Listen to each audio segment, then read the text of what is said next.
할렐루야. 특별한 초대로 우리를 부르신 하나님을 찬양합니다. 우리 다 함께 자리에서 일어나서 하나님을 찬양하며 나아가겠습니다.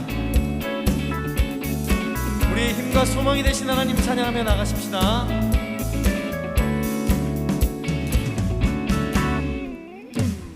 하늘 위에 주님밖에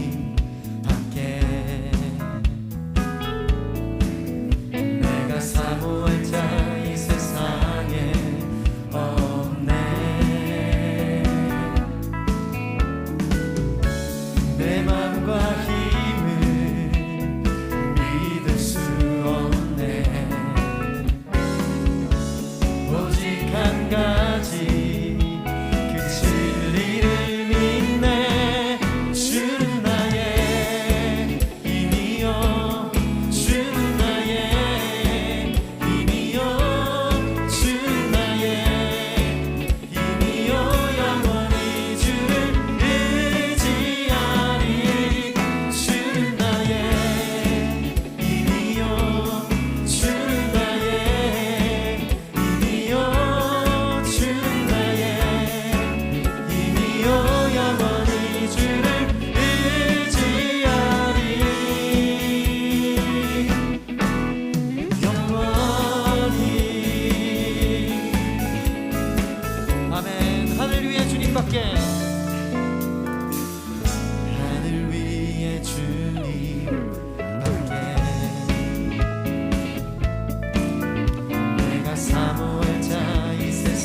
가지 그 진리를 믿네.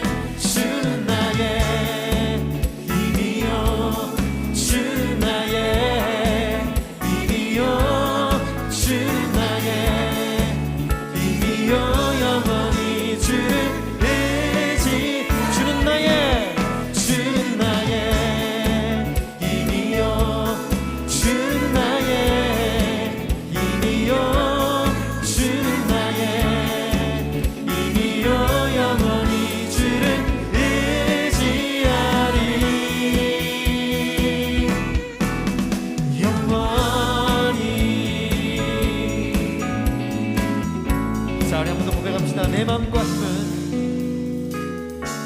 내 맘과 힘은 믿을 수 없네. 오직 한 가지 그 진리를 믿네. 내 맘과 힘은 믿을 수 없네. 오직 한 가지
우리의 힘과 소망과 능력이 되시는 하나님, 그 하나님이 우리와 함께 하시는 줄 믿습니다. 아멘. 우리 하나님께 다시 한 번 더 감사의 박수 올려드립시다.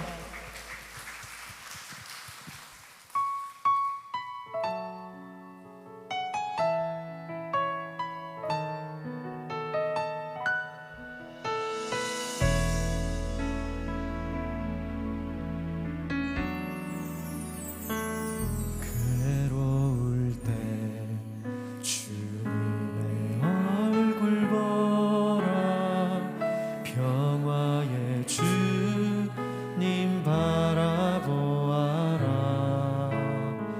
세상에서 시달린 친구들아 위로의 주님 바라보아라. 눈을 들어 주를 보라. 내 모든 염려 주께 맡겨라. 슬플 때에 주님의 얼굴 보라. 사랑의 주님 안식 주리라.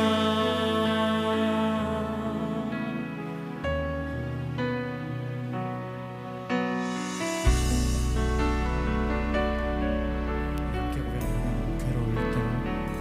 괴로울 때 주님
높이 들고 오직 주만이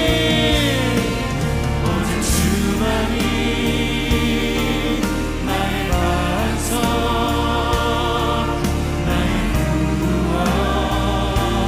구원이시니 오직 주만이 나의 산성 내가 요동치 아니하리 내가 요동치 아니하리 내가 요동치 아니하리.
특별한 초대에 오신 여러분 한 분 한 분을 축복하고 환영합니다. 우리 서로에게 환영의 박수를 먼저 할까요? 네, 한 주만에 또 여러분 얼굴을 뵐 수 있어서 너무너무 감사한 밤입니다. 특별한 초대 잘 오셨습니다. 오늘도 하나님께서 여러분을 위한 아주 특별한 시간을 준비하신 줄 믿습니다. 네, 오늘은 특별한 초대 또 8월에 이제 네 번째 주입니다. 여러분 우리가 그동안 슬기로운 복음 생활이라는 시리즈로 한 달을 지금 지나고 있는데요. 점점 더 좋아지는 것 같아요. 그래서 저도 오늘 교회에 올 때 더 기대하는 마음으로 왔습니다. 아마 여러분의 얼굴을 보니까 제가 자세히는 못 봤지만 그래도 기대하는 마음이 있으신 것 같아요. 네, 여러분 기대하시는 것보다 그 이상으로 하나님께서 더 채워주실 줄 믿습니다. 네, 오늘 먼저 본문을 읽고 다음 순서를 진행하도록 하겠습니다. 네, 오늘의 말씀은요, 이사야 11장 6절에서 9절까지 말씀입니다. 제가 말씀을 읽어드리겠습니다. 늑대가 어린 양과 함께 살고 표범이 새끼 염소와 함께 누우며 송아지와 어린 사자와 살찐 짐승이 함께 있는데 어린 아이가 그들을 이끌고 다닐 것이다. 암소와 곰이 함께 풀을 뜯고 그 새끼들이 함께 뒹굴며 사자가 소처럼 즙을 먹을 것이다. 젖먹이가 독사의 구멍 곁에서 장난하고 어린아이가 뱀의 굴에 손에 넣을 것이다. 그들은 내 거룩한 산 모든 곳에서 해치거나 다치게 하지도 않을 것이다. 물이 바다를 덮고 있듯이 세상이 여호와를 아는 지식으로 가득할 것이기 때문이다. 아멘. 네, 오늘은 슬기로운 복음생활 네 번째 방향에 대한 시간입니다. 오늘도 굉장히 특별한 시간, 또 특별한 두 분을 모셨는데요. 오늘은 특별히 강사분이요, 아까 사진에서도 잠깐 보셨겠지만 오늘은 두 분이십니다.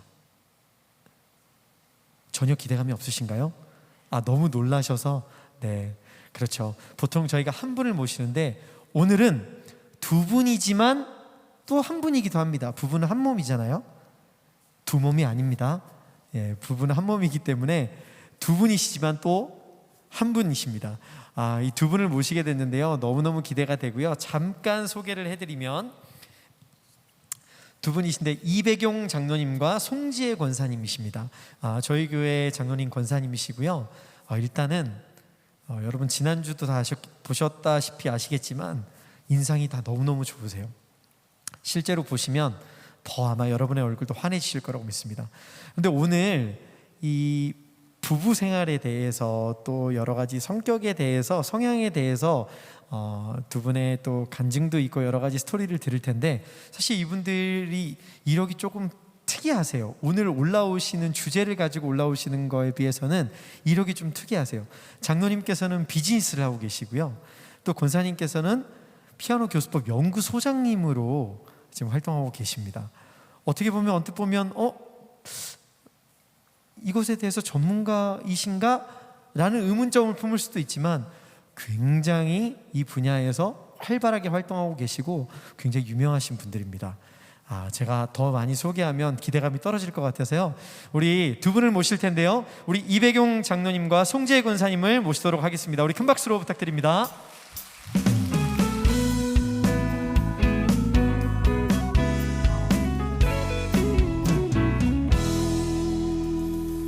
안녕하세요. 방금 소개받은 이배경, 저는 송지혜라고 합니다. 네, 인사드리겠습니다. 네, 이렇게 오래간만에 열린 예배 와봤는데 옛날 생각이 나서 되게 좋았어요. 시작하기 전에 저희 가족 소개를 좀 해드리려고 하는데 영상 한번 틀어주시겠어요? 화면. 네, 저희 가족입니다. 제가 저희 아내를 처음 만난 게 결혼한 게 한 39년 됐어요. 39년을 지나다 보니까 딸 둘이 위로 있고 그 아래 아들 둘이 있는데 딸 둘이 다 시집가서 사위 2명이 생겼습니다. 이 사진을 찍고 나서 또 큰애 둘째가 아들을 낳고 딸을 낳아서 지금 전부 한 10식구가 돼요. 근데 사진 보면 행복해 보이죠? 여기까지 오는데 참 갈등이 많았어요.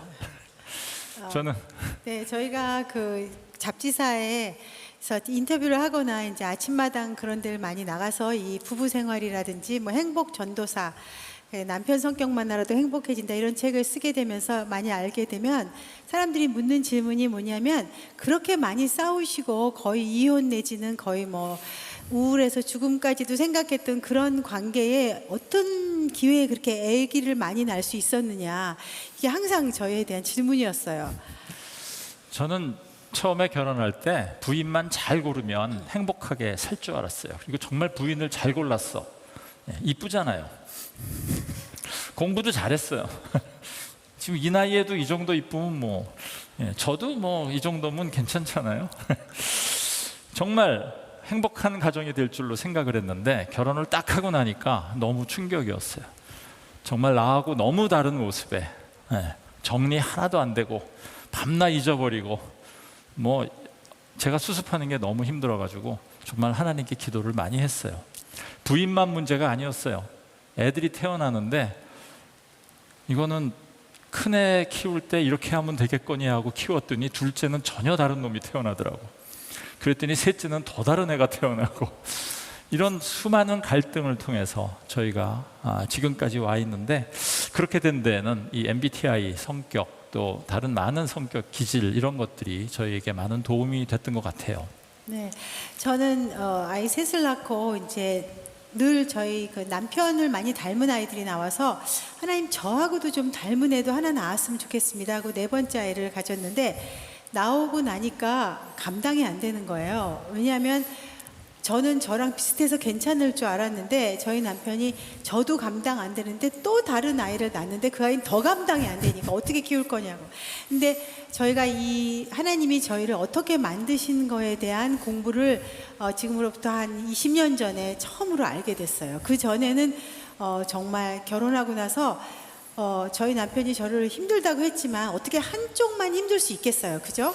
당연히 상대적으로 힘든 거죠. 그러니까 저희 부모님께서는 제가 결혼하기 전에 너는 피아노 치고 남편은 사업할 것 같으니까 너무 사업하다 힘든 일이 있어도 네가 피아노 선생할 수 있으니 너무 바가지 긁지 말고 이렇게 좀 늦거나 힘들더라도 네가 돈도 좀 벌면서 견뎌라. 그래서 저는 남편한테 늦게 들어와도 이렇게 바가지 안 긁고 그렇게 살았는데 저는 결혼하고 나서 너무 놀란 거예요. 저는 남편이 바가지 긁을 줄은 정말 몰랐어요. 제대로 하면 안 긁지. 아무튼 저희가 참 오래 갈등을 하다가 가장 고민이 뭐였냐면 이거였어요. 성경에 보니까 창세기 1장 27절에 하나님께서 모든 인간을 하나님 형상대로 만들었대요. 하나님 형상대로 남자도 만들고 하나님 형상대로 여자도 만들었대요. 그러면 우리 안의 모습이 하나님 형상대로 만들어진 모습인데, 저의 가장 큰 고민은, 아니 하나님 형상대로 만들어진 모습이 왜 이 모양이지? 그게 저는 참 이해할 수가 없었어요. 나중에 성격을 배우고, 하나님께서 이유가 있어서 우리를 다 다르게 만들었구나 하는 것을 깨닫게 되는 데까지 오래 걸렸지만, 이런 것들을 통해서 저희 부부가 회복되고 저희 가정이 회복되고 또 저희가 수많은 강의와 또 상담이나 코칭을 통해서 많은 가정들이 회복되는 걸 보면서 정말 하나님의 형상이 어떤 모습인가를 제대로 알아가는 게 너무 중요하다 하는 생각이 들었어요.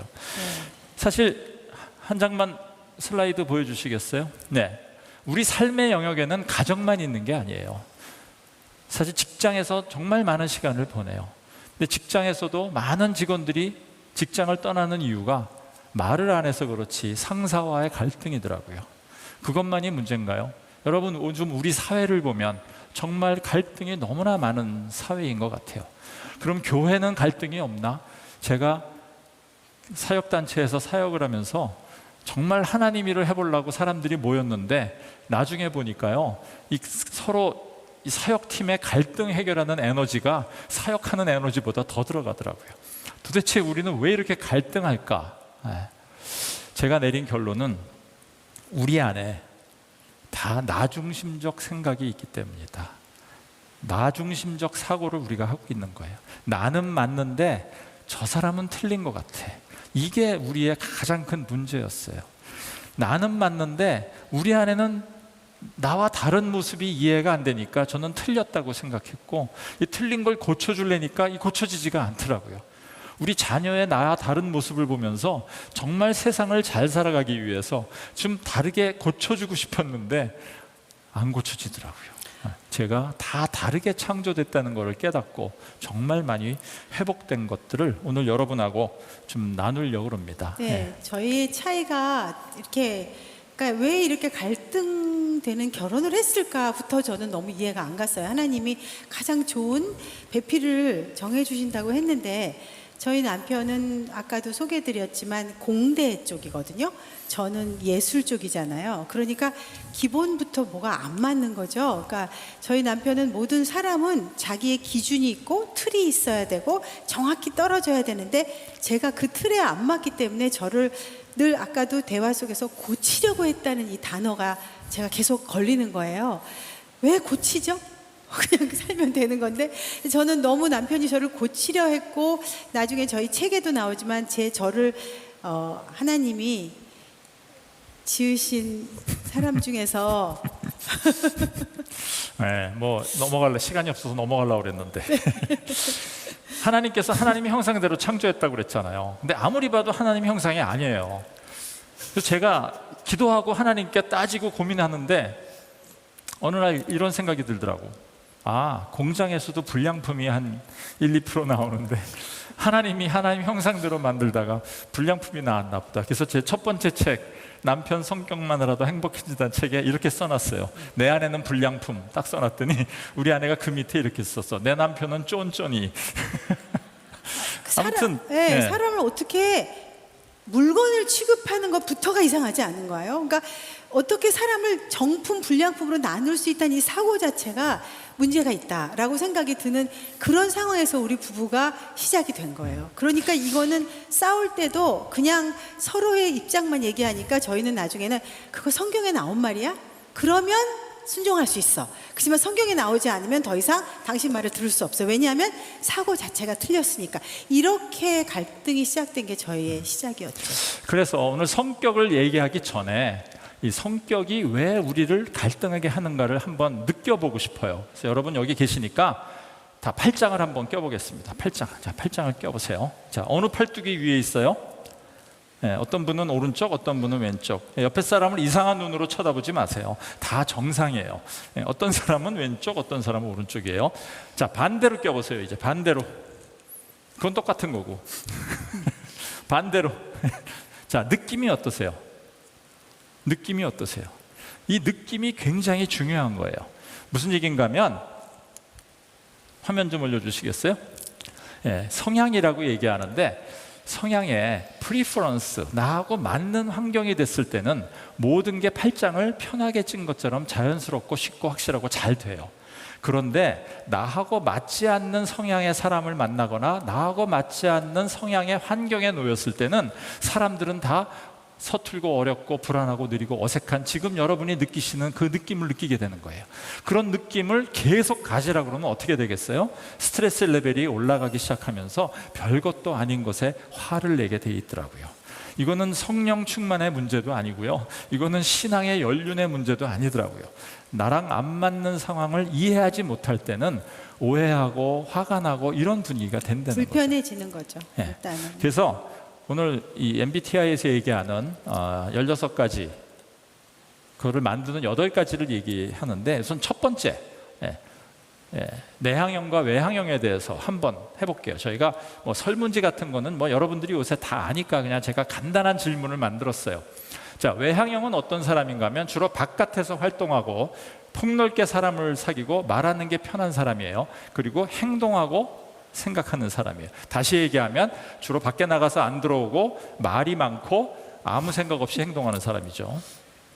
반면에 내향형, 혼자 조용히 생각하고 신중하게 친구들을 사귀고 글로 표현하는 게 편하고 생각을 하고 나서야 행동하는 사람들이죠. 이분들은 다시 얘기하면 방구석에서 잘 안 나오고 사람도 많이 안 사귀고 말보다 글을 더 좋아하고 뭔가 하나 행동하라고 시키려면 되게 어렵다. 이런 분들을 우리는 내향형이라고 얘기해. 자, 뭐 중간은 없어요. 한번 손 들어 볼게요. 나는 외향형 같습니다. 외향형. 네, 나는 내향형. 네. 모르겠다도 계신 것 같아요. 네. 내향적 외향형, 외향적 내향형 이런 것도 있어요. 그러니까 뭐 다 저렇진 않지만 부분적으로 맞을 수 있잖아요. 그건 이제 중급반 올라가면 가르쳐 드릴게요. 근데 상관이 없는 거예요. 극도로 내향형이 아니어도 상관없는 거니까 그게 자기 유형이라고 생각하시면 됩니다. 많은 사람들이 내향형과 외향형을 착각하고 있어요. 뭐 제가 비즈니스를 하기 때문에 많은 직원들을 면접을 보는데 면접을 볼 때 내향형 같이 생긴 사람, 저는 사실 강의를 하도 많이 하고 사람을 만나서 제가 보면 거의 60, 70%를 맞춰요. 근데 여러분 설문지를 해도 한 70%밖에 안 맞아요. 그러니까 거의 제가 맞추는데 내향형인 친구한테는 이렇게 얘기해요. 성격이 어떠세요? 하고 장난스럽게 물어보면 대부분 이렇게 얘기해요. 네, 제가 어렸을 때는 굉장히 내향형이었는데 친구도 많이 사귀고 사회활동도 많이 해서 이제는 사람들이랑 잘 지낼 수 있고 회사에서 뽑아만 주면 열심히 일할 수 있습니다. 이렇게 얘기해요. 그 안에 깔린 마음이 뭐예요? 내향형은 어디가 덜 떨어져서 세상에 적응하기 어렵고 성공하기 어렵다는 생각이 우리 사회에 깔려 있는 거예요. 그렇지 않아요.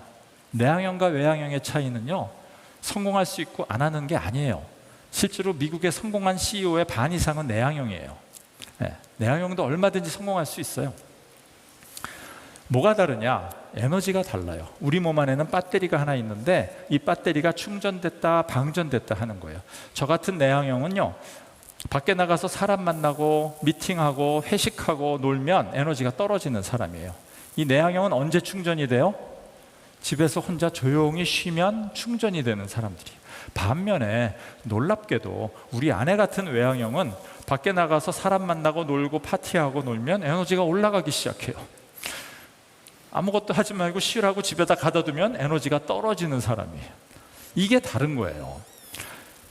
제가 내향형이에요. 저희 아내는 외향형이에요. 제가 하루 종일 밖에 나가서 비즈니스하고 사람 만나고 미팅하고 영업하고 저녁에 회식하고 집에 들어가면 어떻게 되겠어요? 에너지가 다 떨어지죠. 에너지가 다 떨어진 내향형 남편이 제일 바라는 게 뭐겠어요? 집에 들어가서 조용히 쉬고 싶어요. 그런데 집에 누가 기다리고 있어요? 하루 종일 혼자 심심히 있다가 에너지가 다 떨어진 외향형 아내가 기다리고 있어요. 남편이 오니까 얼마나 반가워. 그래서 덤벼 들어왔고 왜 이제 왔어? 하고 막 재롱을 떨어요. 그리고 제가 이렇게 남편이 집에 들어오는데 이게 신이 안 나고 뭔가 얼굴이 거무죽죽 해갖고 너무 풀이 죽었어요. 그런 모습을 보는 외향형은요, 본능적으로 어떤 생각이 나요? 아, 이 남편의 기운을 올려줘야 되겠다. 그래서 갑자기 의무감이 생기면서 남편한테 재롱을 떠는 거죠, 제가. 그래서 여기 밥 먹었어? 오늘 내가 맛있는 거 만들었는데, 이렇게 제가 막 남편을 올려주려고 하면요, 갈수록 더 힘들어요. 쉬지 못하니까. 네. 그러니까 너무 이상한 거 이게 그럼 나 때문에 그런가? 내가 뭐 잘못한 게 있나? 이러면서 괜히 자책이 드는 거죠. 그래서 남편 그러면 어떻게 해야 되지? 그럼 당신 좀 가서 좀 씻고 나오라고 막 그리고 저 아기도 있고 막 그러니까 힘들잖아요. 근데 남편이요 답을 안 해요. 테레비를 딱 켜고요. 그다음에 신문을 딱 보면서요. 제가 물었는데도 아무런 응답이 없어요. 완전 저를 무시하는 것 같은 거예요. 내향형들이 왜 테레비 키는지 아시죠? 말 시킬까 봐. 아무튼 이런 갈등 때문에 어떻게 되겠어요? 저는 쉬지 못하니까 아까 같이 팔짱을 거꾸로 끼고 저녁에 앉아 있어야 되고, 아내는 자기랑 놀아주지 않으니까 팔짱을 거꾸로 끼고 있어야 되고, 그날 저녁에 에너지 레벨이 다 떨어져서 스트레스가 꼭대기까지 올라간 부부가 뭐 하겠어요? 걸리면 터져요. 평소에는 그런 거 갖고 안 싸워. 근데 그날은 걸리면 터져. 저 양말 왜 치우랬는데 아직도 안 치웠어. 이런 거 갖고 싸우고 뒤집어지는 거예요. 그래서 이 에너지의 차이를 아는 게 정말 중요하고, 이거를 해결할 수 있는 방법은 대화와 타협밖에 없어요. 전 집에 전화해요. 내 배터리 불 들어왔다. 그러면 제가 조용히 쉴 수 있게 해주죠. 네. 그럼 남자들이 에너지가 올라오면 다시 나와서 야, 뭐 별일 없니? 그러면 그때 나랑 얘기 좀 하지? 하고 얘기하면 되는데, 그 30분을 기다리지 못해서 왜 못 기다려요? 나랑 다른 거는 틀렸다고 생각하니까. 네. 저 행동은 나를 무시하는 행동이라고 생각하니까, 나를 미워하는 행동이라고 생각하니까, 이런 것 때문에 갈등이 생겨요. 물어봐도 대답을 안 하는데 어떻게 그게 나를 무시하지 않는다고 생각이 들겠어요. 분명히 들었을 텐데도. 그러니까 그게 정말 이해가 안 갔죠. 거기다가 어떻게 에너지가, 예전에는 결혼 초기에는 남편이 일을 많이 하니까 에너지가 떨어지는 거 알았어요. 그거 맞아요. 근데 지금은 이제 같이 나가고 저도 늘 일을 했거든요. 근데 이 남편은요, 허구한 날 에너지가 떨어져요. 늘 떨어져 있어요. 에너지가 같이 나가도 떨어져 있고. 배터리가 작아서 네. 그래. 그러니까 정말 제가 누가 불량품이냐 이게, 그런 생각이 드는 거죠.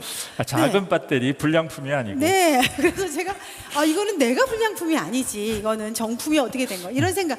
아침에 너무너무 아파서 남편 나가는데 밥을 차려줄 수가 없었어요. 그래서 완전히 기진맥진해서 누워있는데 남편이 보더니 밥 안 먹고 좀 쉬라 그러고 나가더라고요. 네, 세상에 부인이 아프다 그러는데 밥 해달라고 그러는 남자가 어디 있겠어요. 네. 굶어도 되지. 네. 사랑하는 아내가 아프다니까. 네. 뭐 내가 어쨌든, 나갔어요. 네, 하루 이해해 종일 일하다가 주더라고요. 네. 오후쯤 됐는데 아내가 걱정이 돼서 전화를 했어. 그랬더니 집에 없대. 나중에 보니까 쇼핑백 갖고 들어와.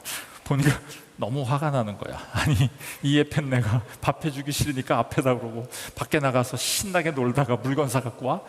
제가 폭발 직전까지 갔죠. 네. 그런데 그 이제 사실은 즉슨 전 너무 아파서, 보통 내향들은요 허구한 날 아프다고 하지만 외향들은 웬만해선 아프단 말을 안 해요. 그런데 제가 그때 아프다 그런 건 진짜 아팠기 때문에 그런 말을 한 거죠. 그런데 그렇게 아파서 얘기를 했는데 한 10시쯤 되니까 밥도 못 먹고 기진맥진하는데 친구가 전화가 온 거예요. 외향 친구였어요. 너 뭐하니? 그래서 나 아파서 뭐 밥 먹었냐? 아니, 나와. 그래서 내가 밥 사줄게.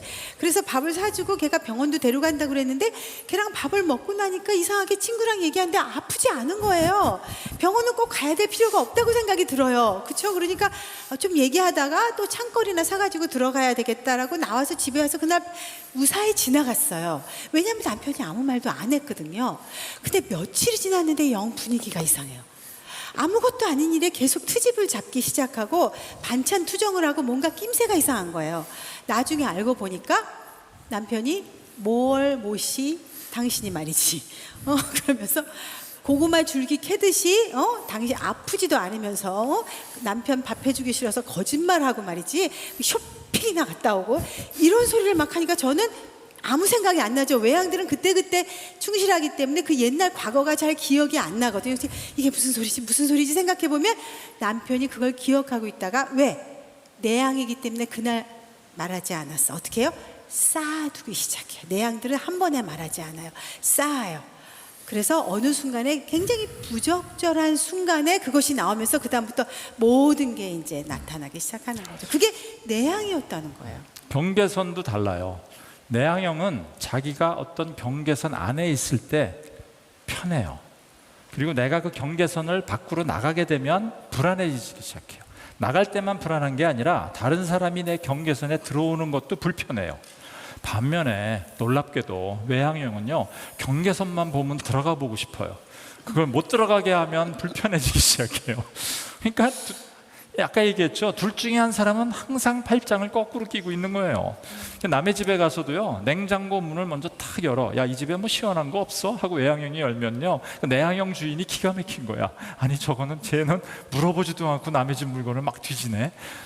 제가 왜 그러냐고 물어봤어요. 그랬더니 아니, 친구 사이에 격이 없이 지내야지. 그랬더니 내양형은 그래. 아니, 아무리 격이 없이 지내도 예의는 지켜야지. 그래서 격의와 예의 사이에 갈등이 생기기 시작해요. 이렇게 교회에서 우리가 모이고 사람들 미팅에 가도요, 내양들은요, 이리 좀 오세요. 오늘 처음 오셨죠? 하고 오라고 초청하기 전까지는 아는 사람이 저기 있어도 먼저 다가가지 않아요. 그런데요, 외양들은요, 이렇게 모였는데 자기 말고 저기서 사람들이 모여 있으면 부르지 않아도 거기 가서 물어봐요. 무슨 일이 있냐고. 그게 외양들이에요. 그래서 그러고 나서 만나자마자 자기 얘기를 하기 때문에 5분 만에 그 사람이 왜 왔는지 모든 사람이 알고 있게 돼요.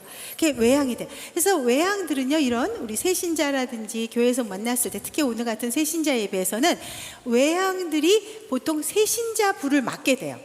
왜냐하면 외양들은 이렇게 보면 새로운 사람이 눈에 탁탁 들어와요. 그리고 이렇게 얘기해. 어머, 네. 또 새 거야. 너무 신나. 네, 그래서 저절로 눈에 들어오기 때문에 그분한테 가서 묻죠. 어머, 처음 오셨나 봐요. 어디서 오셨나요? 이렇게 묻고 친절하게 먼저 다가가시는 분이에요. 그런데 문제는 그 소개를 받으려고 하는 그 사람이 만약에 외양이었으면 어머, 저 여기 저기 신동 아파트 살아요. 여기서 왔어요. 그렇게 말하면 외양들은 또 어머, 그래, 저도 신동아 사는데 몇 동 사세요? 왜 그랬을까요? 같이 오고 싶어서.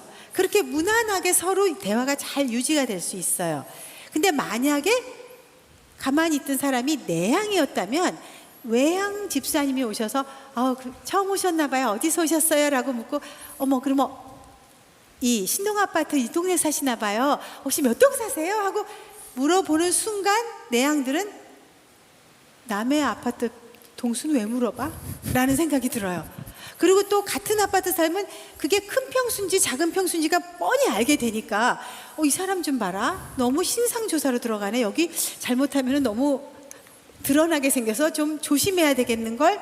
이라는 생각을 할 수도 있어요. 왜냐하면 바운더리가 내양들은 어디까지는 알아도 되지만 어떤 부분에서부터는 알면은 불편한 자기의 영역이 있기 때문에 외양들이 그 바운더리 안으로 막 들어가는 것을 무척 불편해하기 때문이죠. 네. 내양형만 해도 한 4시간을 강의하는데 그렇다간 오늘이 날이 대사니까 그 다음으로 넘어갈게요.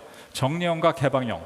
원래 MBTI에서는 판단형과 인식형이라고 불러요. 근데 저희가 아침마당에 출연을 했을 때 그 PD들이 그러더라고요. 판단형, 인식형이 뭔지 알아듣는 대한민국 사람 하나도 없다. 이거 바꿔야 된다고 그래서 저희가 정리형, 개방형으로 바꿨어요. 자, 정리형은 어떤 사람인가 하면 자기 주변이 정리정돈이 잘 되어 있어야 편한 사람이에요. 일에도 순서가 있어서 순서대로 일을 하고 모든 걸 계획대로 행동하고 결론도 신속하게 내리기를 즐기는 사람이에요. 반면에 개방형은 손 가는 대로 아무 데나 두고 중요한 것부터 그때그때 다르게 하고 상황에 따라서 얼마든지 행동이 달라질 수 있고 융통성 있는 결론을 내린다.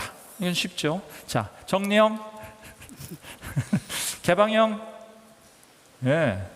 자, 그럼 정리형과 개방형은 뭐가 다를까? 정리형과 개방형의 가장 큰 차이는 주변 환경을 바라보는 시각이에요. 저는 정리형이에요.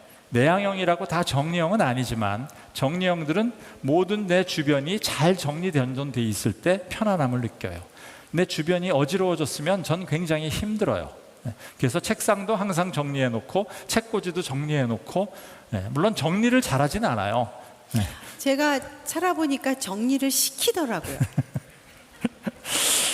제가 저희 집에 이제 저희가 옛날에 이 가정에서 소모임을 순모임이나 이런 걸 정말 많이 했는데 이제 부부들이 같이 와서 항상 지내고 그러는데 그 성경 공부를 하는데 제 앞에 계신 한 남자분이 30분 동안 너무 힘들어 괴로워하는 거예요. 그래서 30분 만에 제가 여쭤봤어.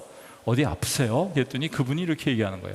아니요, 제가 지금 아픈 게 아니고 장롱에 넥타이가 하나 삐져나왔는데 저 넥타이 때문에 내가 견딜 수가 없어요. 그래서 내가 너무 기가 막혀서 속으로 야, 나도 내향형이지만 넌 정말 너무하다. 정리형이지만 나도 정리형이지만 넌 너무하다. 그놈의 넥타이 삐져나온 게 뭐가 그렇게 문제냐 하고 얘기했지만, 여러분 기억하세요. 정리형은요, 모든 것들, 어떤 것들이 이유 없이 내가 정리 안 돼서 불편하다고 느끼는 순간이 되고, 그 순간이 되면 굉장히 힘들어 한다는 거예요. 그런데 그 순간에 아니 이게 뭐가 힘들어? 하고 얘기하면 싸움밖에 안 돼요. 여러분 기억하세요. 정리형은 정리가 안 될 때 힘들어 한다는 거예요. 그들이 힘들어하면 정리해 주면 돼요. 근데 그거가 정리를 해줘도 마음에 안 들어요. 그렇게 해서 자기 방식대로 정리를 하기를 원하니까. 그래서 제가 저희 남편이 너무 정리를 원하고 저는 너무 개방형이거든요. 그러다 보니까 남편을 기쁘게 해주는 거는 청소를 해주는 거예요. 그런데 청소를 해주면 항상 다 해놓은 건 안 보고 안 해놓은 곳을 찾아갖고 이거가 뭐냐 이렇게 물어보니까 저는 청소를 하는 것도 너무 힘들고 이 정리형의 기준에 맞출 수가 없는 거예요. 정리형은 환경만 정리하는 것이 아니라 가로 열고 사람도 정리하다는 걸 알게 됐어요. 그래서 자기 안에 사람, 학생은 이래야 한다, 부인은 이래야지, 선생님은 이 정도는 돼야 돼, 목사님은 그런 차를 타고 다니면 안 돼, 이런 자기 안에 자기만의 정리가 되어 있는 거예요. 그러니까 이런 며느리는 있을 수 없고 저런 남편은 그래서는 남편은 돈을 벌어야만 돼, 이런 자기 안의 기준 때문에 개방형들이 굉장히 이 갈등이 힘든 거죠. 저희 아내는 개방형이에요. 아까 얘기했잖아요. 저는 내향형이라서 집에 들어올 때 에너지가 다 떨어져서 쉬러 오는데, 제가 현관문을 탁 열고 들어오면요, 현관 앞에 코트가 탁 던져져 있어요. 그 코트를 보는 순간 혈압이 꽉 올라가는 거야. 그래서 아내한테 야, 왜 여기다 놨니? 그랬더니 이게 왜 여기 있지? 그리고 치우면 될 거 아니야 하고 옆에다 놔. 그럼 그건 또 왜 거기다 놓니? 그러면 여기다 놓을까? 그러고 절대로 안 걸어요. 그래서 그거 왜 안 거니? 그랬더니 금방 입고 나갈 거래. 저는 하여간 허구한 저는 날, 이 얘기 남편이 할 때마다 당연한 걸 왜 저렇게 얘기할까? 금방 나갈 거를 왜 거기다 일부러 갖다 넣을까? 저는 그렇게 생각이 들거든요. 제가 아내랑 강의를 많이 다니는데 어느 날 강의를 하러 아내 차를 타고 갔어요. 이제 보통 운전을 남자가 하죠. 근데 그날은 제가 너무 힘들어가지고, 나 너무 힘드니까 오늘은 당신이 운전해라, 내가 옆에서 좀 쉴게. 그리고 옆에서 좀 쉬려고 앉았어요. 조금 지나가다가 보니까 비가 오기 시작했어요. 와이퍼를 틀었어.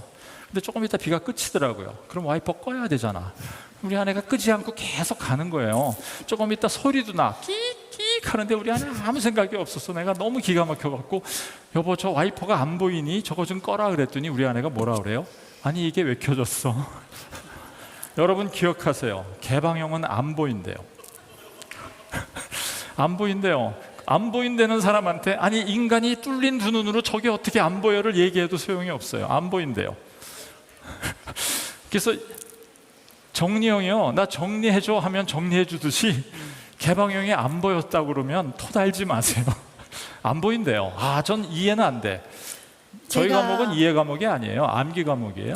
제가 이건 절대로 이해가 안 돼요. 저희 남편의 이런 저를 계속 이렇게 제가 이렇게 와이퍼를 하고 운전하면 비 오니까 힘드니까 옆에서 와이퍼도 좀 꺼주든지 켜주든지 이런 것 좀 도와주면 되잖아요. 그거를 운전하는 저를 계속 시키면서 이렇게 힘들게 하는 걸 알고 있어요. 그런데도 불구하고 남편이 피곤하다고 운전을 해달라 그러면 또 다 잊어버리고 운전을 해주는 거예요. 그러고서 똑같이 이렇게 당하는 거예요. 그래서 제가 여보 나한테 운전을 시켰으면 그러면 좀 편안하게 좀 잠을 자. 그래야 내가 졸릴 때 당신이 운전을 하면 되잖아. 이렇게 말을 하죠. 그런데 제가 남편이 왜 못 자는가 봤더니 저한테 운전을 시키고 눈을 이렇게 뜨고 있어요. 부인이 어떻게 운전하는가 보는 거예요. 그러면서 과속 방지턱 지나간다 이래요. 그 다음에 조금 있다가 노란불 나온다 그래요.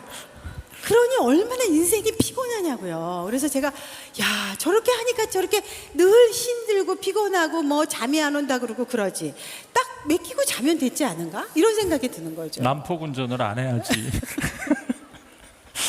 네. 아무튼 이 성취감도 달라요. 정리형은요, 오늘 아침에 계획 10가지를 세워요. 그리고 자기 전에 그 10가지를 다 한 날이 가장 보람되고 행복하고 성취를 많이 한 날이야. 저는 우리 아내를 보면서 개방형은 목표를 안 잡는 줄 알았어. 그랬더니 아니래, 자기도 10개는 쓴대. 근데 그 10개를 한 날이 가장 행복한 날이 아니고 그 10개보다 더 중요하고 더 급한 일을 하느라고 쫓아다닌 날이 더 행복하대요. 그렇죠. 그러다 보니까 뭐가 달라지냐면 힘든 상황이 달라져요. 정리형은 뭐가 힘들어요? 계획이 바뀌는 게 힘들어요. 개방형은 뭐가 힘들어요? 계획대로 사는 게 힘들어요. 어느 날 저희 아내랑, 사실은 요즘은 이제 많이 일들을 내려놔서 시간들이 많지만 옛날에 저희들이 열심히 일할 때는 1년에 같이 식사를 할 시간이 별로 없었어요. 근데 어느 날 같이 외식을 하자고 그래서 제가 뭐 먹고 싶니? 그래, 내가 뭐 비즈니스 하느라고 좋은 거 많이 먹으니까 맛있는 거 사줄게. 그랬더니 스시를 먹겠대. 초밥 먹겠다고 그래서 정말 좋은 초밥집을 어렵게 예약했어요. 그날 아내를 태우고 초밥집으로 막 가는데 가는 길에 이태리 레스토랑이 휘황찬란하게 오픈을 했네. 아내가 갑자기 저기 가자 그러더라고요. 그 순간 혈압이 확 올라오면서, 아니 내가 여기를 어떻게 어렵게 예약을 했는데 저길 가자 그러냐. 그랬더니 우리 아내가 그래요. 아니 갑자기 저게 더 먹고 싶대요. 새로 만들었습니다. 네. 그래서 제가 그랬어요. 아니 어렵게 예약했으니까 오늘 초밥 먹고 내가 내일 저거 다시 사줄게. 그랬더니 우리 아내가 뭐라 그러는지 알아요? 초밥집에 기다리는 사람 있어? 우리 둘이 먹을 텐데 아무 데나 가면 어때? 제가 먹고 싶은 걸 먹는 거가 그날의 주제가였었으니까. 개방형은 그렇게 생각하지만 정리형은 안 돼요. 하고 싶으면 해야 되고 계획되면 해야 돼. 이거 갖고 허구한 날 싸우는 게 정리형과 개방형이에요. 네, 저희는 다른 부부들이 여러 가지 양상이 있겠지만 저희 남편과 저희가 싸운 걸 20년간 생각해 보니까 우리 부분이 이 정리 개방이 너무 달라가지고 이 점수가 굉장히 차이가 많이 나서 이 부분에 싸운 거더라고요. 모든 부부들이 저희 같이 싸우진 않아요. 어떤 부부들은 외향과 내향 때문에 싸우고 뭐 또 다른 그런 지표 때문에 싸우죠. 저희가 이렇게 저는 피아노 교재도 만들고 이런 일을 하고 남편은 사업을 하는데 갑자기 이렇게 성격 무슨 전문가처럼 이렇게 나와서 여러 가지 일을 하게 된 계기가 바로 이 문제 때문이었어요. 저희 오늘의 교회 굉장히 유명하신 또 이기복 목사님이랑 이런 전문가들이 계시잖아요. 그래서 저희가 장로 지난번에 또 수련회 할 적에 이런 일을 몇십 년 전에 10년 전쯤에 이거를 아마 다시 한번 검사한 적이 있어요. 그래서 저희도 가서 야 우리가 강의한다고는 하지만 이렇게 전문가 있으니까 우리도 열심히 해보자 그러고 그 설문지에다가 이렇게 먹지예요. 그래서 이렇게 딱 열심히 체크를 하고 있었어요. 또 이게 또 변하기도 할 수도 있다고 생각하니까 열심히 체크를 하고 있는데 금방 또 뭔가 남편이 저를 못마땅해 하는 그 기운이 딱 느껴지는 거예요. 그래서 또 뭘 또 트집을 잡으려고 그러나 왜 그래 또 그랬어요. 그 설문지가 이렇게 써 있어요. 나에게 맞는 것에 요만한 네모 안에 X표를 하시오 이렇게 써 있거든요. 그럼 네모 안에 X표 하면 되는데 그거를 빡빡 긋더라고. 이렇게 빡빡.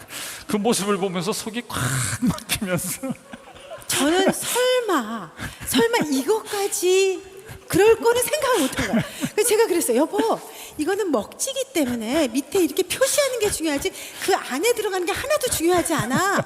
그렇게 말을 하면서 남편을 봤더니 저렇게 큰 남자가 그 안에다 네모 안에다가 바깥에 안 나가게 그 X를 넣으려고 이렇게 하고 있는 거예요. 그거를 보는 순간 가슴이 꽉 막히는 거예요.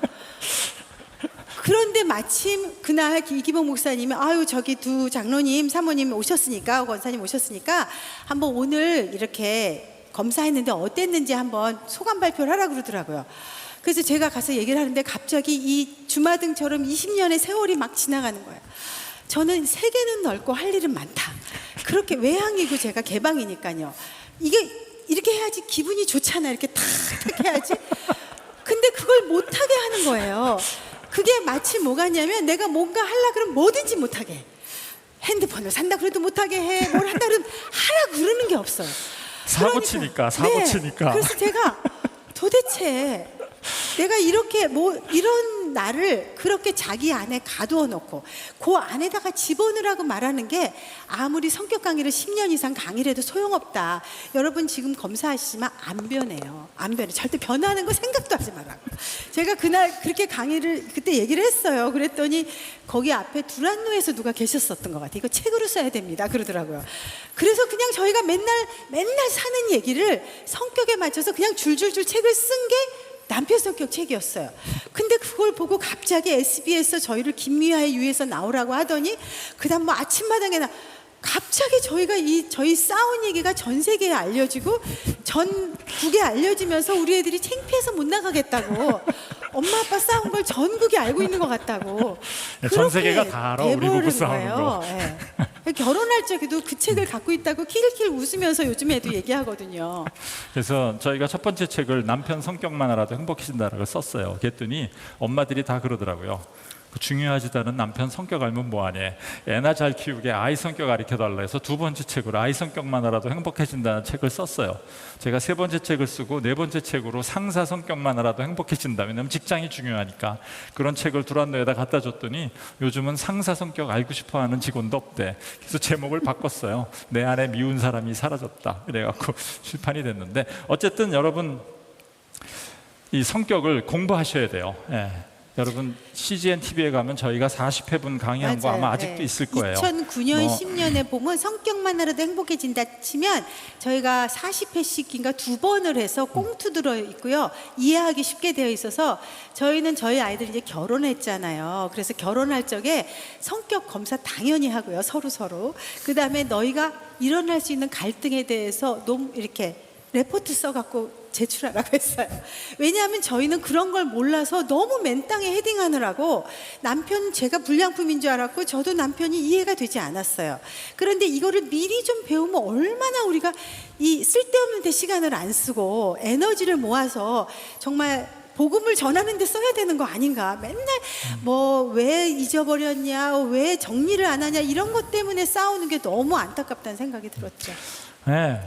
그래서 뭐 오늘 사고형, 감정형, 뭐 현실형, 이상형, 이것들은 다 할 수는 없지만 여러분들이 책을 사서 보거나 인터넷에 저희 강의들 뭐 깔려 있는 게 강의니까 찾아보시면 될 것 같아요. 그래서 16가지 유형이 나와요. 이 16가지 유형에 대해서 정말 그 유형이 어떻고 그 유형의 강점이 뭐고 이런 것들을 있어요. 여러분들이 네. 공부하는 게 굉장히 중요해요. 색깔이 다 다르고 모양도 다른 게 제가 일부러 저렇게 해놨어요. 너무 다르기 때문에 절대로 이해되지 않아요. 거의 이건 암기 과목이지 저희가 이건 이해 과목이 아니라고 늘 말하거든요. 특히 하나님께서 왜 다르게 만드셨을까? 하나님께서는 왜 정말 이렇게 다른 이 여자를 내가 좋아하게 만들어서 결혼하게 만들었을까? 제가 나중에 보니까 하나님의 형상이 너무나 크고 완벽한데 우리가 그거를 다 받을 수가 없어서 일부만 우리가 받았어요. 그러다 보니까 누구에게나 그 장점이 있고 그 장점이 똑같지가 않고 다 다르다는 거예요. 장점이 다르다는 거는 뭐예요? 은사가 다르다는 거예요. 은사가 다르기 때문에 우리는 서로 예수 그리스도의 머리가 되신 몸에서 서로 도와가면서 내가 잘하는 거를 할 수 있어야 돼요. 근데 성격 때문에 힘들어지고 틀렸다고 생각하고 갈등이 생겨서 미워지면 강점이 보이지가 않아요. 약점만 보여요. 그런데 어느 날 우리 아내에게도 강점이 있구나. 그리고 단점이라는 거는요, 제가 보니까 강점이 지나쳐서 생기는 거예요. 저는요, 정리를 너무 잘하다 보니까 큰 것들을 보지 못하는 게 단점이에요. 우리 아내는 너무 융통성이 많아서 일관성이 없는 게 단점이에요. 결국 단점과 장점은 동전의 양면같이 같이 가는 거지 따로 있는 게 아니에요. 그리고 우리 아내가 안 되는 거는 나쁜 게 아니라 할 수 없는 거예요. 한계라는 거죠. 그래서 이 한계를 봐주고 약점은 한계니까 못하는구나. 그럼 강점을 어떻게, 우리 아내가 갖고 있는 은사를 어떻게 내가 활용할 수 있을까? 이거는 동일하게 우리 가족에서 다들 다른 은사들을 갖고 있고 다른 강점을 갖고 있는 아이들이 어떻게 하면 가정을 더 행복하고 화목하게 끌고 갈 수 있을까? 거기뿐이 아니죠. 직장도 마찬가지예요. 요새 제가 직장에서 많은 강의를 하고 있는데 거기에서 요새 주제는 뭔가면 강점을 어떻게 하면 더 활용할 것이냐예요. 사역단체도 마찬가지예요. 제가 속해 있는 사역단체는 이 성격 강의가 기본 코스예요. 그래서 성격을 모르면 사역하기가 어려워요. 왜냐하면 서로 이해하기가 어려우니까. 그래서 우리가 로마서 15장 1절에 강한 사람이 마땅히 연약한 사람의 약점을 감싸주고 내 맘대로 하지 말라고 하나님이 얘기한 거는 우리가 은사, 상대방의 장점을 바라봐 주는 거죠. 오늘 우리가 첫 시간에 읽었던 우리 성경 구절로 한번 가볼게요. 이사야서 11장 6절에서 9절은 지상에서 하나님의 천국 낙원이 다시 회복되는 글자예요. 여기 보면 이리도 나오고, 여기 우리말 성경에는 늑대인데 저거는 그냥 일반 성경이어서는 어린 양도 나오고 표범도 나오고 송아지도 나오고 사자도 나오고 뱀도 나오고 곰도 나와요. 저는요 옛날에 천국의 모습은요 다 양들만 사는 줄 알았어요. 저희 남편이 저랬을 때 제가 당신 같은 양만 네. 있는다고. 나하고 같은 양만 사는 게 천국인 줄 알았어. 그랬더니 천국에는요 양만 있는 게 아니라 늑대도 있고 표범도 있고 독사도 있고 다 있더라고요. 근데 중요한 건 뭐예요? 서로 해치거나 다치게 하지 않는다는 거예요. 하나님께서는 우리를 다 다르게 만드셨어요.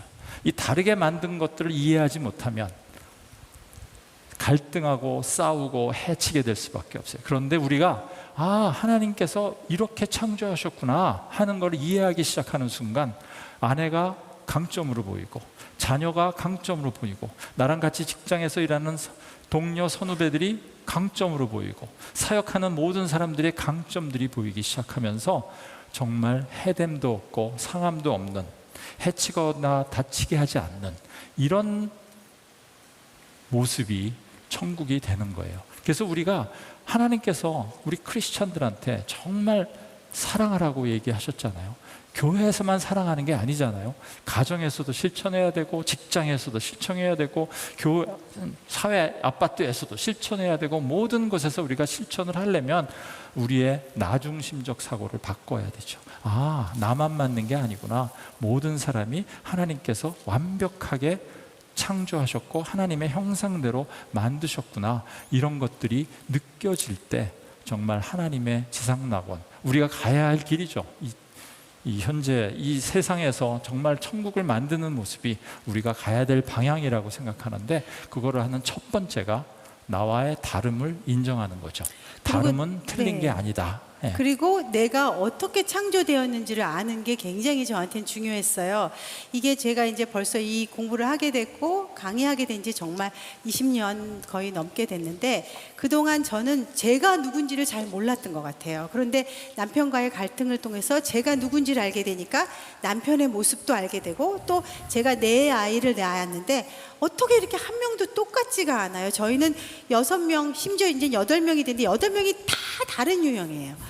그러다 보니까 마치 이 첫 번째 키웠던 아이 방식대로 두 번째가 만들어지지 않았기 때문에 달랐고 한 명도 똑같은 방법으로 매뉴얼대로 할 수가 없었어요. 그래서 저희가 제일 했던 거는 하나님이 얘한테 어떤 재능을 주셨고 얘는 어떤 특징과 장점과 한계를 갖고 있기 때문에 어떻게 키워야 되나를 주력해서 보게 됐고 그러다 보니까 큰아이처럼 굉장히 모범적인 저희 큰아이가 있다면 막내아이는 굉장히 자유로운 영혼인데 웬만하면 어떻게 한 배에서 나왔을까 했던 아이를 그 아이의 성격에 따라서 지켜보고 그러다 보니까 너무 행복하게 자기 지금 길을 가고 있어요. 전혀 지금 뮤지컬 배우를 예를 들어서 하고 있단 말이죠. 그러면은 뮤지컬 배우는 전혀 보통 사람하고는 좀 다르잖아요. 굉장히 자유롭게 그거를 저희가 걔를 수용할 수 있었던 것이 하나님이 걔를 어떻게 지으셨나를 보고 걔의 걔된 모습을 그대로 인정했기 때문에 그 은사가 나타나져서 하나님이 걔를 적재적소에 쓰게 만든 거죠. 그러니까 저도 제가 남편하고 갈등할 적엔요 제가 늘 찾던 찬양이 내 모습 이대로 그거였어요. 전 그것만 노래하면 눈물이 줄줄 흘러요. 남편은 왜 내 모습을 이대로 봐주지 않는 거야. 그런데 이제 남편이 제 모습이 그렇다는 걸 인정해주고 또 하나님이 그거를 기뻐하신다는 걸 아니까 제가 자유롭게 제 분야에서 피아노는 다 연주자가 아니라 저는 교육을 하고 있는데 제가 교육이 참 잘 맞는 거구나 하면서 제 일을 너무 즐겁게 하고 그 안에서 하나님의 나라가 세워지는 방향으로 제가 가고 있었다는 거죠. 그게 바로 방향이라는 생각이 제가 들었습니다. 저희 강의는 여기까지 마치고요. 질문이 들어와 있는데 질문이 제가 보니까 MBTI 유형이 살면서 변할 수도 있나요? 혹은 기본적인 본인의 성향 외에 사회생활을 하면서 새롭게 형성되는 MBTI 유형이 있을 수 있는지요? 이런 질문이 있네요. 네. 그 아까 이미 다 우리 강의에서 나왔지만 이 오른손잡이 왼손잡이처럼 늘 우리가 오른손을 쓰지만 왼손이 필요할 적에는 왼손을 쓰죠. 그래서 개발이 돼요. 그러나 어느 순간에 급할 때는 오른손이 나오는 거죠. 그러니까 사회생활을 하면서도 그렇고 또 그 첫 번째 질문에서 변한다는 거, 자기가 왼손을 쓰는 것처럼 사용할 수 있지만, 그러니까 근본적으로 이게 두 가지 설이 있는데 MBTI 유형은 선천적이다 또는 후천적이다, 이 질문을 하신 거거든요. 그래서 두 가지 학설이 있습니다. 그러나 보통은 선천적이라고 말을 해요. 그러면 후천적인 거는 그 상황에 견디고 살아남기 위해서 쓰기는 하지만 마치 오른손잡이가 왼손잡이가 될 수 없는 것처럼 두 손을 다 쓰다가도 극한 상황이 오면 오른손이 나올 수밖에 없는, 그렇게 될 수밖에 없다, 이런 질문의 답이 되겠고요. 또 사회생활을 하면서 새롭게 형성될 수 있냐, 이건 변하느냐, 이런 질문이신데, 저희 남편 같은 경우는 외향처럼 보인다는 거 맞거든요. 왜냐하면 바깥에 나가면 오히려 저는 얘기를 좀 안 하게 되고 남편이 주도적으로 얘기를 하게 돼요. 그럼 사람들은 남편이 외향인 줄 알지만 사실은 내향이거든요. 그래서 이 바깥에서 외향처럼 보이는 거지만 사실은 내향인 거고, 또 자기의 일이 회계사 일이라든지 뭐 그런 일을 해야 되면은 또 간호사라든지 이런 일을 하려면 정확해야 되니까 정리형적인 지표가 발달될 수밖에 없어요. 그러니까 사회의 어떤 환경에서 일을 하느냐에 따라 그게 개발되기도 한 거죠. 근데 저는 왜 이렇게 개발이 안 됐나 생각을 해보니까, 저는 예술을 하잖아요. 그러니까 제가 그렇게 모든 거를 칼같이 지켜야 될 필요가 없었더라고요. 그러다 보니까 저는 이 안에서 특별히 정리적인 부분들을 개발할 필요가 없었던 게, 그래서 내가 그쪽이 좀 약하구나 하는 생각을 제가 돌이켜 볼 수 있게 되는 거죠. 질문에 답이 오늘 강의는 되셨을까요? 여기까지 네. 마치도록 하고요. 경청해 주셔서 감사합니다. 네. 이쪽으로 와요. 네, 귀한 강의 해주신 우리 장로님과 권사님께 다시 한 번 더 큰 박수 부탁드립니다. 사님, 장로님 감사합니다. 네, 또 뵙도록 하겠습니다. 네, 말씀을 두 분이 너무 잘하셔서요, 막 빠져들었던 것 같아요. 그리고 저도 처음 뵀을 때 전혀 두 분이 갈등이 없으신 것 같이 보였는데, 사진만 봐도 우리가 정말 갈등이 없으신 것 같았는데, 또 두 분에게도 또 많은 일들이 있었고, 또 하나님께서 두 분을 또 여기까지 잘 인도하시고 빚어가신 것 같습니다. 우리가 다 보기에는 문제가 없는 것 같지만 누구나가 다 문제가 있고 누구나가 연약한 점이 있죠. 하나님께서 방향을 잘 잡아주신다면, 우리가 그분께 의지한다면 그분이 우리를 올바른 방향으로 인도하실 줄 믿습니다. 오늘 또 너무너무 귀한 시간이었는데요, 우리 다시 한 번 더 두 분께 박수 한번 부탁드리겠습니다. 네, 이번 시간은요, 여러분 정말 또 축복해 드리고 싶은 시간입니다. 지금 방역 지침에 따라서 많은 분들이 오시기는 힘들지만 지금 그래도 예약을 하셔서 지금 여기까지 오고 계십니다. 예약하시기 참 이렇게 익숙하지 않으실 텐데도 그래도 막 예약해 주셔서 여기까지 오셨어요. 지금은 아마 새로 오신 분들이 많이 없을 거라고 생각됩니다. 그런데 혹시나 그래도 저 오늘 여기에 처음 나왔습니다 하시는 분 계신가요? 저 오늘 여기 처음 나왔습니다. 계시네요. 너무너무 감사합니다. 네, 새로 나오신 분이 계세요. 또 계신가요? 혹시? 또 계신가요? 네, 한 분 오셨는데요, 너무너무 감사한데 죄송하지만 자리에서 한번 일어나 주시면 저희가 마음을 담아서 축복해 드리고 싶어요. 자, 우리 귀한 분 오셨는데 우리 손을 뻗어서 함께 축복하며 나아가겠습니다. 당신이 걸어온 그 길에 주님이 손잡고 계시니, 은혜의 길, 사랑의 길, 생명의 길, 영원한 축복이. 우리 사랑과 축복의 박수를 부탁드립니다. 잘하셨습니다. 축복합니다. 저는 오늘 정말 안 계실 줄 알았어요. 그런데 하나님께서 한 분을 보내주셨네요. 네, 우리 또 좌우 계시는 분들도 축복하고 싶습니다. 또 위층에 계시는 분들, 또 아래에 계시는 분들, 그리고 또 온라인으로 함께 참여하시는 분들, 옆에 계신 가족들이 있다면 서로 손을 뻗으셔서 축복해 주셨으면 좋겠어요. 자, 손을 뻗으셔서 함께 찬양으로 축복하겠습니다. 당신이 걸어온 그 길에 주님이 손잡고